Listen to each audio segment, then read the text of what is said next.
tingkatkan iman dan takwa. Ramadan bulan mulia, sambutlah dengan bahagia. Marhaban ya Ramadan. Bismillahirrahmanirrahim. Assalamualaikum warahmatullahi wabarakatuh. Alhamdulillah, wassalatu wassalamu ala rasulillah wa ala alihi wa sahbihi wa man walah wa ba'd. Pemirsa Trans TV dimanapun Anda berada dan sahabat-sahabat sekalian, saudara-saudariku, Alhamdulillah hari ini kita telah diperkenankan oleh Allah memasuki hari ke-14 di bulan suci Ramadan tahun 1440 Hijrah.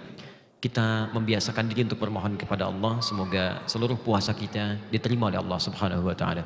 Di episode yang lalu kita telah belajar tentang ragam pintu-pintu surga. Pada kesempatan kali ini kita akan bahas tentang 4 jenis surga yang paling utama yang disebutkan dalam Al-Quran beserta amalan-amalan yang dimaksudkan. Setidaknya ada 4 ragam surga dengan level-level yang berbeda yang disampaikan oleh Allah dalam Al-Quran dan menawarkan setiap amalan-amalan untuk bisa memasukinya. Level yang pertama, ini yang paling tinggi, saya seringkali istilahkan dengan kelas VVIP, ya, orang-orang yang sangat dianggap penting dan spesial oleh Al-Quran. Terdapat di Quran surah keempat An-Nisa ayat 69. Level yang pertama ini adalah surga yang disiapkan oleh Allah untuk beberapa kalangan spesial yang akan tinggal dengan semua nabi yang pernah tinggal di bumi. Ada orang yang tinggalnya di surga, itu tetangganya semua seluruh para nabi. Kata Allah, wa may yuti'illaha war rasula. Ada orang-orang yang mau taat kepada Allah dan Rasul, taat secara mutlak. Kata Allah salat, salat. Kata Allah puasa, puasa. Enggak pernah nanya, ya Allah kenapa subuh 2 rakaat? Padahal 2 rakaat aja masih ngantuk, gitu kan? Ya Allah kenapa harus puasa? Ya Allah kenapa 2:1 warisan? Ketika diperintahkan dia kerjakan. Maka orang itu faulaika ma'al ladzina an'amallahu 'alaihim minan nabiyyin. Kalau benar dia taat kepada Allah dan Rasul, dia tunaikan secara sempurna, maka di surga kata Allah saya tempatkan dengan semua para nabi.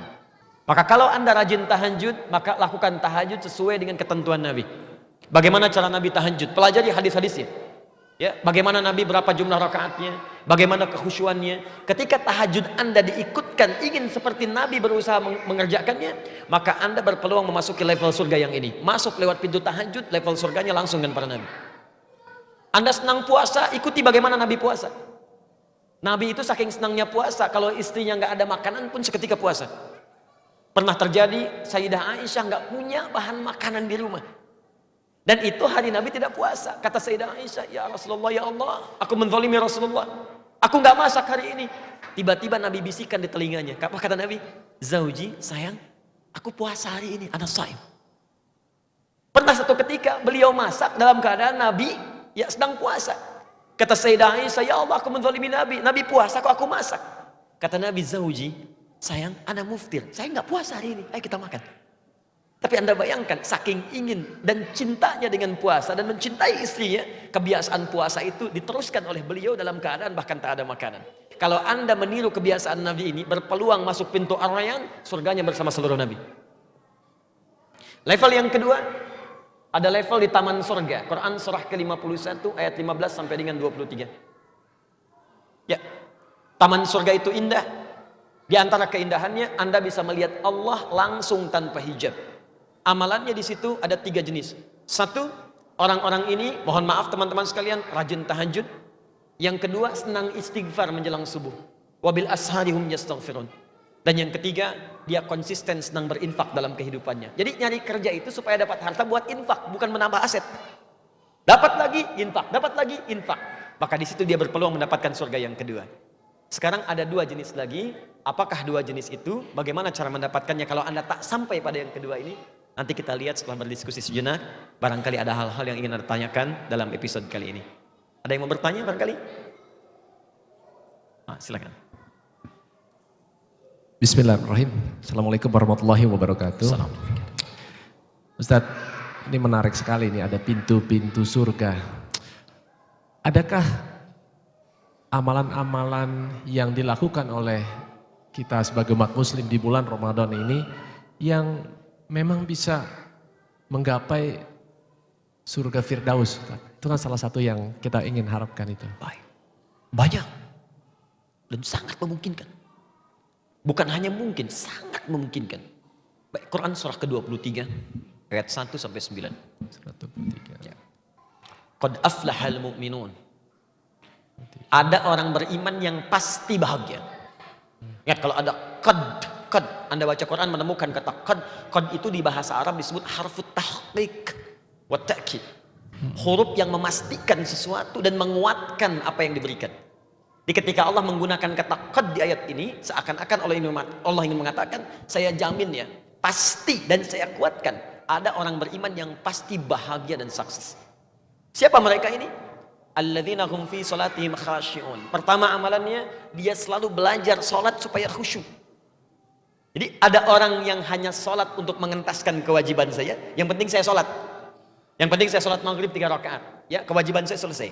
Yang penting saya sholat isya. Ada orang yang memang ingin sholat itu khusyuk. Kata Quran khusyuk, dia belajar bagaimana cara khusyuk.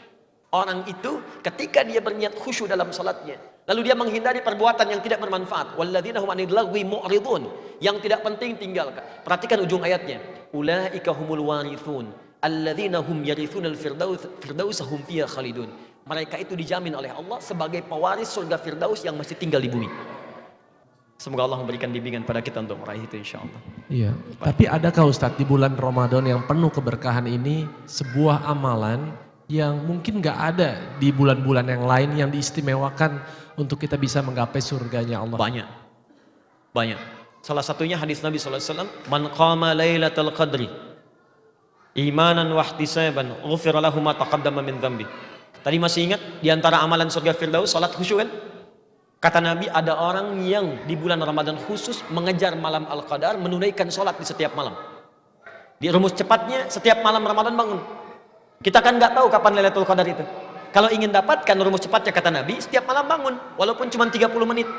Bangun jam 3, bangun jam 2, walaupun cuma 30 menit, tunaikan sholat. Nah, ada orang yang mengejar itu lewat sholat. Begitu dia tunaikan sholat itu, khusyuk dia tunaikan, dosanya diampuni oleh Allah Subhanahu Wa Taala dan pahalanya lebih daripada 1000 bulan. Ya, Anda cuma butuh misalnya 2 rakaat, itu 2 rakaat itu senilai dengan 83 tahun sholat malam tanpa henti. Ya, semoga Allah muliakan kita insya Allah dengan itu. Marhaban ya Ramadan,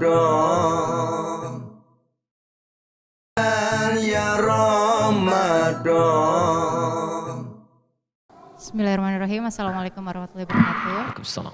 Yang mau saya tanyakan adalah kira-kira sahabat seperti apa yang bisa membawa kita ke surga? Jazakallahu khair, Ustaz. Ada hadis-hadis yang sahih.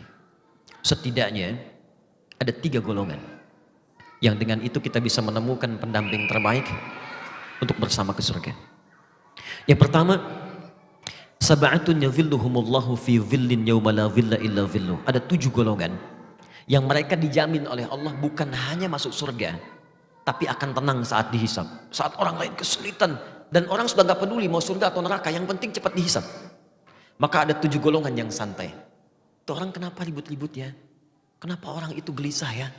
7 ini tenang saja. Di antara 7 itu, syabani yatahabba fillah. 2 orang yang saling mencintai karena Allah. Bertemu karena Allah, berpisah karena Allah. Jadi beda antara saling mencintai saja dengan mencintai karena Allah. Kalau mencintai karena Allah, dia akan saling mengingatkan apa yang Allah sukai.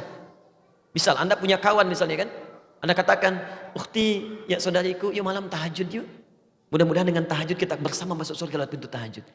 Ukhti, ayo berhijab yuk, aku takut berpisah dengan kamu di surga. Ukhti, baca Quran yuk. Begitu Anda terbiasa demikian dan Anda mengingatkan, yuk kita jauhi maksiat. Kita pertahankan ya. Kalau satu di antara kita wafat duluan, kita saling doakan ya. Yang seperti itu, bahkan langsung disebut di hadis yang lain, kalau dia dihisab duluan kemudian masuk ke surga dan dia belum menemukan kawannya, maka dia akan berkata, ya Allah, saya di dunia bersama si fulana, saya di dunia bersama si fulan, mohon ya Allah dengan segala kemuliaanmu, jadikan saya bergandengan tangan dengan yang masuk ke surga. Riwayatnya sahih. Yang kedua, ahli Quran. Cari teman yang ahli Quran.